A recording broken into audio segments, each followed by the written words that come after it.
Oh man, yeah, it was funny to see it one last time.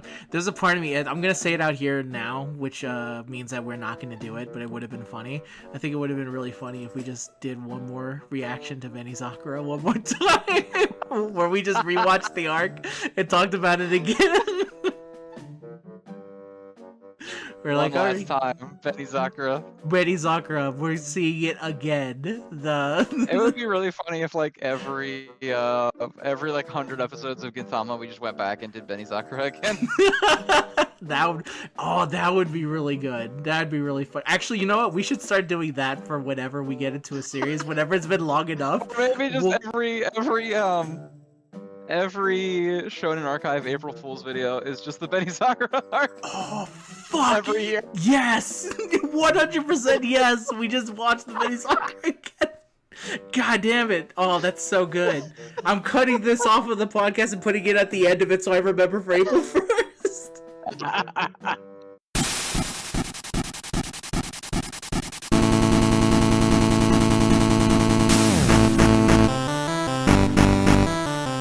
Hello everyone and welcome back to Shonen Archive. I'm Woki and I'm here once again with the Shonen Archive April Fool's Special 2025, the Gintama Benizakura arc. What's Shonen Archive? Well, I'm glad you asked. Shonen Archive is a series in which me and Zenrot have decided to dedicate our entire lives to watching every single Shonen Jump series known to mankind that is available to us in English, with our current series being technically Yu-Gi-Oh! GX, and there's actually a couple now that Kuroko's Basketball's Jujutsu Kaisen, because it came back, and of course our main one, which is Gintama, though you'll notice that I'm here by myself and not with Zenrot. The reason is that of course he is taking a long sabbatical as he gets himself mentally back and ready in a stable position in life once again, so it's mainly just me.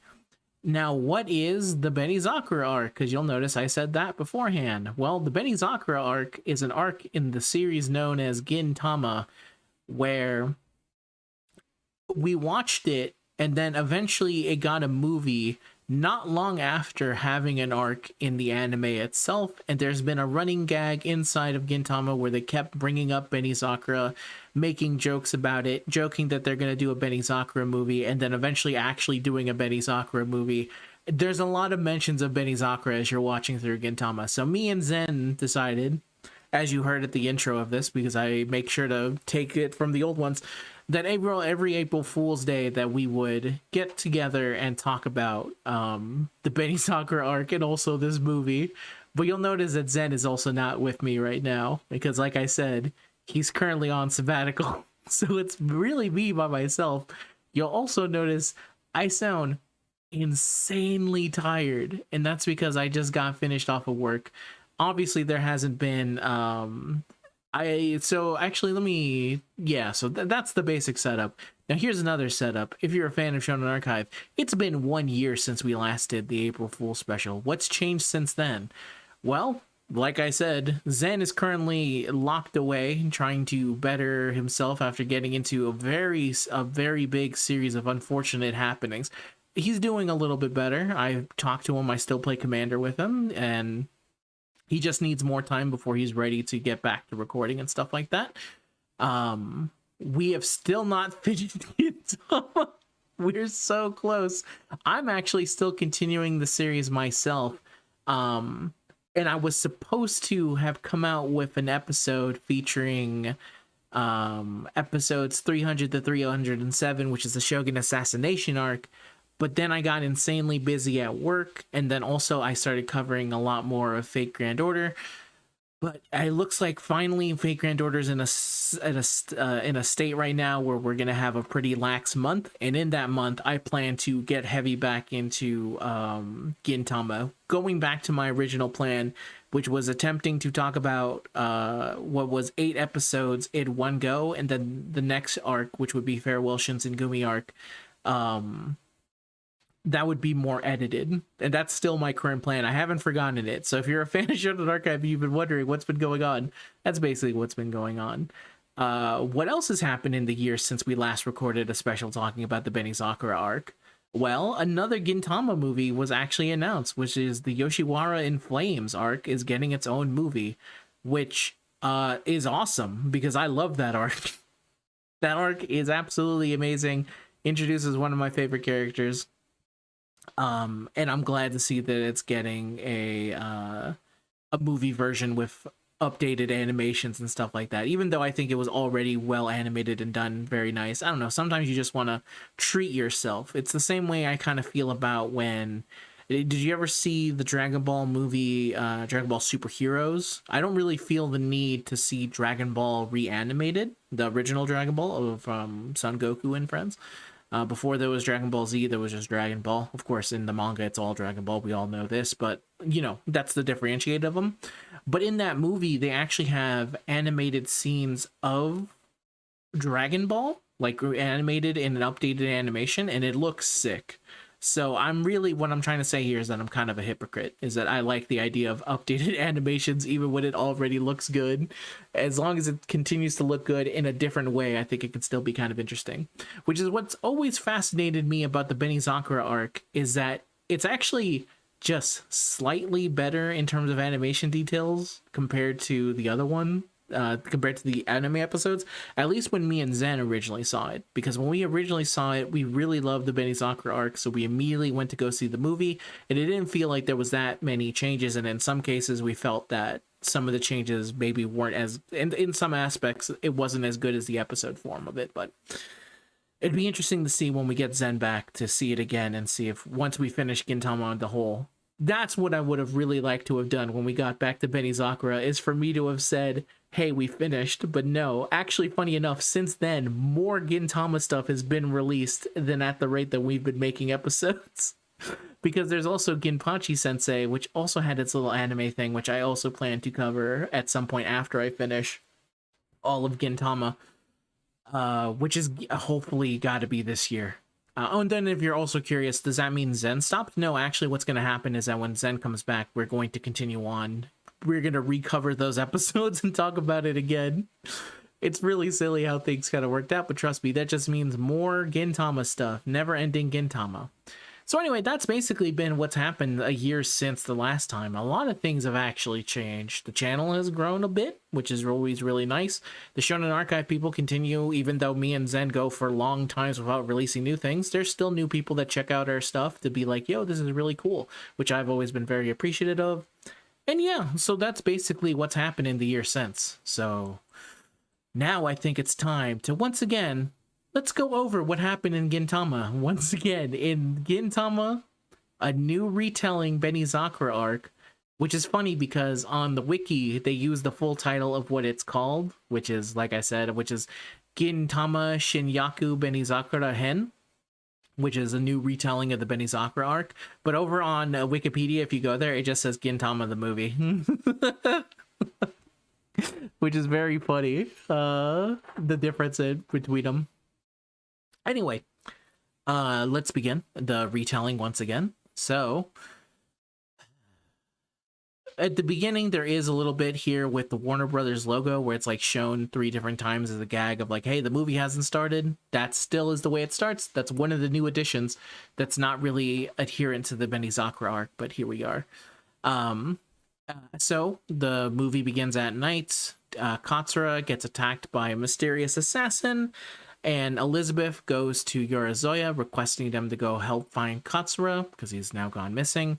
While Shinpachi and Kagura go searching for Katsura, Gintoki receives a request about an assassin from the swordsmith, which is Tetsuya, to retrieve a mechanical sword called Benizakura, which has been taken by a serial murderer. Shinpachi and Elizabeth are ambushed by the assassin Nizo Okada, who claims to have killed Katsura. Gintoki goes to protect Shinpachi and Elizabeth, but he is overwhelmed by Okada and the Benizakura sword that he is now wielding. He fought them in a previous arc and he was able to kind of overcome them, but now that he has the power of Benizakura on his side, he's not able to do it. Before being killed, Gintoki works with Shinpachi to take one of Okada's arms and then forces him to escape. Meanwhile, Kagura finds hints of Katsura in a ship owned by the group the Keite. led by Gintoki and Katsura's former ally, which is, of course, Takatsuji. After the Kihete stops Kagura, it is revealed that Okada has been working with them, and Tetsuya also joins them with the hope that he wants to eventually perfect Benizakura. Meanwhile, Gintoki recovers from his wounds, and Murata's sister, Tetsuko, reveals that what her brother's been doing, and she says that you have to stop him. She requests him to stop. Shinpachi and Elizabeth discover where Kagura is, and they go to save her while attacking the Kihete ship. Give me a sec, because it's like Kihetai. It should be Kihetai, but for some reason, okay, can we talk real quick? Kihete, I'm saying it in like a weirdly like I feel like in a more Spanish way, but that's not how you say it. It's the Kihetai. I guess that's also something I've been doing in the meantime for 1 year. I've been studying up a little bit more of Japanese, so now it super bothers me when I know I'm not really saying it in the appropriate way. But anyway, Takatsuji tries to kill Elizabeth, only to be attacked by Katsura, who has been disguised as Elizabeth this entire time. Katsura wishes to confront Takatsuji once again, and Kagura and Shinpachi aid him by facing the Kihetai. Tetsuko gives Gintoki a new sword she created to battle Okada when he reaches the Kihetai ship. Gintoki is not fully recovered yet, but he's still able to kind of match him on equal strength. However, Okada gets consumed by the Benizakura and he starts going berserk. Shinpachi, Kagura, and Tetsuko try to save Gintoki from Okada. Murata sacrifices his life to protect his sister. Having briefly recovered, Gintoki uses Tetsuko's sword to finish off Okada and destroy Benizakura. Later on, Takatsuji reveals that he is planning to destroy the Bakufo. In revenge for the death of their sensei, of his Katsura and Gintoki sensei. In order to gain more power, Takatsuji allies himself with space pirates called the Harusame, promising that he's going to kill Gintoki and Katsura the next time they meet. Gintoki's a group reunites with Katsura. They escape from the ship before telling Takatsuji that the next time they meet, they will show no mercy regarding their past. Besides, and then some other things that they add that are not a part of the main Benizakura arc is that they show a little bit more of what the Shinsengumi was doing during this, which they hadn't really done in the past. And then I think another thing that was added, they have a little bit more cameos, like from Komoi, which is Kagura's brother and stuff like that. Abuto also, I think, shows up. And yeah, and then the movie ends with obviously with the end of Benizakura, but then they're also saying like, hey, we should discuss the idea for a second movie, which is really funny because we know eventually what the second movie is going to be, which is Gintama the movie, the final chapter, Be Forever Yorozoya. But yeah, Warner Brothers canceled them, and then they end the movie right there with a good feel-good ending, which is once again Gintama has been canceled. So how do I continue to feel about this movie, and specifically about this arc now that I've been a little bit later on? So when me and Zen started Shonen Archive and we got to Benizakura, we always felt like Benizakura is like... This is, again, I'm not trying to disparage Gintama in any kind of way. We both were like really enjoying the early episodes. But when you get to Benizakura, that's when you start to go, oh, this thing is a little bit more legs than we would have thought. Like, this takes it from... This is an enjoyable ride. Occasionally, some of the things are not great. Like, we had a couple of problems with some of the comedy-filled episodes that were not perfect. But for the most part, it was enjoyable. But then when you get to this arc in particular, that's when I feel like all the gears shift and you feel like there's something special. I still feel that specialness coming from Benizakura, but the thing that I always was told, and we were told, is that after you get to the other arcs, Benizakura starts to get, like, lower and lower for you. And I feel like that's basically true. I think I understand where people are coming from now, and that I've seen some of the highs that we've come through. A lot of the highs that we've had from previous arcs, I can definitely see where people were coming with like that notion of that idea, because we've had some amazing arcs for sure. the four devas arc specifically, I know is amazing.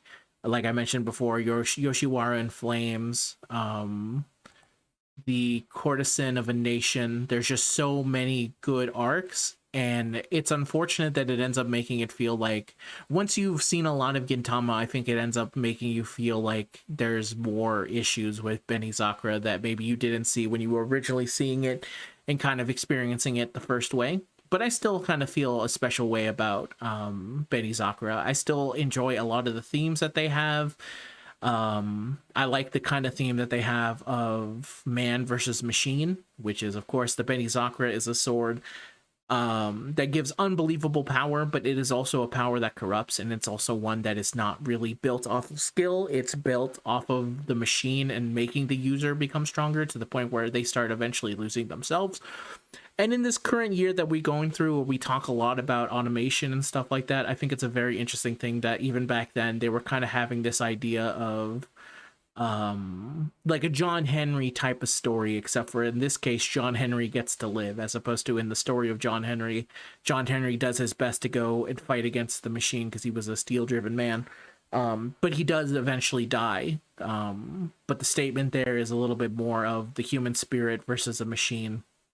It's not a case of do you know you're going to win. It's like actually a case of you know you're going to lose, and this is likely going to cost you your life. But there are some things worth fighting for and also losing your life over at the same time, which is a very heady kind of feel. And I feel like that kind of also gets around here as well, especially because I feel like Gintoki kind of embodies a lot of that, of the feeling of there are some things worth fighting for and not necessarily throwing away your life, but putting it on the line in order to see the perfect outcome. Even if you fail, it's still worth a go through. And I really do feel like a lot of that shines right there.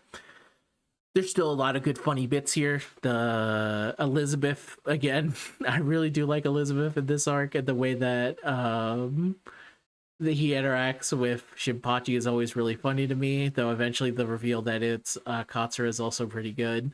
Katsura, again, when he first reveals himself to be Elizabeth, does get a little bit of a chafing because it's like, well, you made us worry for so goddamn long, and now you're here.